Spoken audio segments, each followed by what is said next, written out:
حضرت ابو ذر غفاری رضی اللہ عنہ کہتے کہ میں نے حضور اکرم صلی اللہ علیہ وسلم سے پوچھا کہ حق تعالی شانہ نے کل کتابیں کس قدر نازل فرمائی ہے؟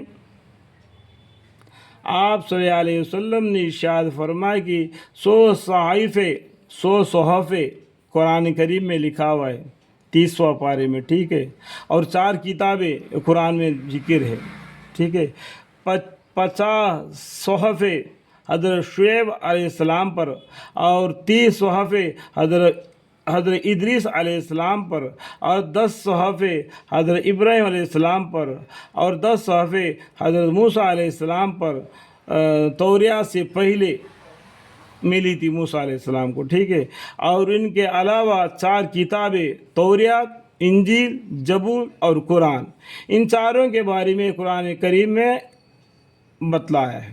لیکن یہ بھی بتلایا ہے کہ بہت سے پیغمبر آئے ہیں، بہت سے کتابیں نازل ہو گئے ہیں، چندے پیغمبروں کے بارے میں، چندے کتابوں کے بارے میں آپ کو بتلایا جا رہا ہے، یعنی اتنا علم دیا جا رہا ہے جتنا تمہیں قیامت تک کے لیے ضروری ہے۔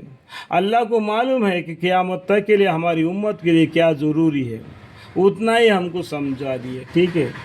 اور وہ 1,25,000 پیغمبر آ گئے، لیکن قرآن میں کیا ہے؟ 25 پیغمبروں کا ذکر ہے، باقیوں کا ذکر کہاں پر ہے؟ اللہ تعالیٰ نے قرآن میں تو نہیں بتایا ہے کہ وہ یہ کر کے، ٹھیک ہے، نازل فرمائی ہے۔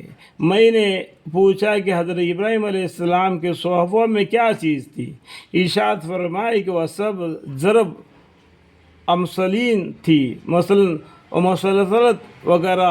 ضربات شاہ میں نے تجھ کو اس لیے نہیں بھیجا تھا کہ تو پیسہ پر پیسہ جمع کرتا رہے، میں نے تجھے اس لیے بھیجا تھا کہ مجھ تک مظلوم کی فریاد نہ پہنچنے دے۔ مظلوم کی یعنی غریب آدمی کو تکلیف نہیں دینا، اگر وہ دعا مانگے گا وہ غریب آدمی کا دعا قبول کرے گا، اس لیے مظلوم کے فریاد کو مجھ تک نہیں پہنچا دینا، تو پہلے ہی اس کے انتظام کر دے، اس لیے کہ میں مظلوم کے فریاد کو رد نہیں کرتا۔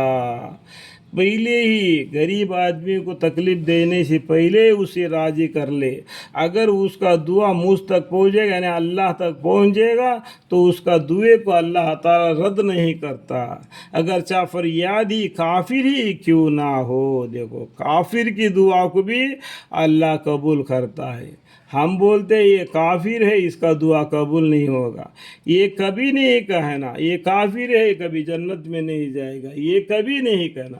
اللہ بہت رحم والا ہے، بہت مغفرت کرنے والا ہے، یعنی 70 گنا پیار رکھتا ہے ماں سے بھی، اتنا رحم والا ہے اللہ تعالیٰ۔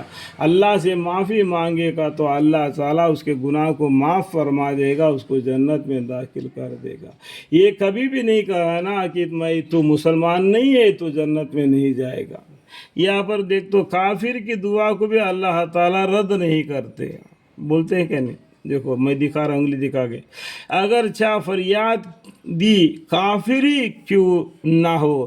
بندہ ناچیز کہتا ہے کہ حضور اکرم صلی اللہ علیہ وسلم جب اپنے صحابہ کو امیر اور حاکم بنا کر بھیجا کرتے تھے تو منجمل اور نسائی کے اس کو بھی اہتمام سے فرمایا کرتے تھے، وَاتَّقِ دَعْوَةَ الْمَظْلُومِ فَإِنَّهُ لَيْسَ بَيْنَهَا وَبَيْنَ اللَّهِ حِجَابٌ، کہ مظلوم کی بد دعا سے بچنا، یعنی اگر تو امیر ہے یا تم کو کوئی کرسی ملا ہے، تم کو کوئی منسٹری مل گئی، کوئی تیرے کو اونچا جگہ ملا، حاکم بنا دیا گیا، تو غریب پہ مت ستانا، اس کے بد دعا سے بچنا۔ اس طریقے سے پیغمبر صلی اللہ علیہ وسلم کسی کو امیر بنا کے بھیجتے تو اس کو یہ سمجھاتے، اس لیے کہ اس کے اور اللہ جل شانہ کے درمیان میں حجاب اور واسطہ نہیں، حجاب اور واسطہ نہیں، غریب آدمی اور اللہ کے بیچ میں حساب اور واسطہ نہیں ہے۔ غریب کی دعا اللہ تعالیٰ ضرور قبول کرتا ہے، تو اتنا ہو سکے اتنا مظلوم کے اوپر زبردستی نہیں کرنا۔